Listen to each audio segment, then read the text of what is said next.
Ganito man kalakas ang ulan sa mga nakalipas na araw. Tuloy ang pagbaba ng level ng tubig sa Angat na pangunahing pinagkukunan ng tubig gripo ng Metro Manila. Tuloy pa din naman kasi ang konsumo ng tubig mula sa dam. Bumababa yung elevation ng dams natin kahit na umuulan doon sa watershed ng Angat o ng mga dams natin.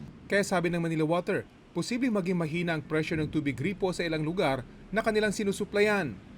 Para patay pa rin ang pag-distribute natin ng tubig sa lahat ng ating mga customers despite declining levels of dam.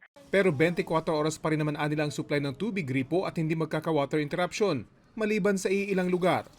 Pagkakataon na kung meron silang matataas na floors, baka hindi na makaabot doon ng ganong lakas yung tubig na dating na experience nila. Yung mga nawawalan daw ng tubig ngayon ay posibleng dahil lang sa maintenance work at walang kinalaman sa mababang level ng Angat. Tugon din ng Maynilad ang water pressure management habang mababa ang level ng Angat, bukod pa sa pag-aayos sa pag-iimbak ng tubig at pagbabawas sa nasasayang na supply. Kaya makararanas din ang ilan nilang customer ng mahinang pressure ng tubig gripo o pagbabago sa availability ng supply. Nananawagan sila sa mga customer na magtipid ng tubig.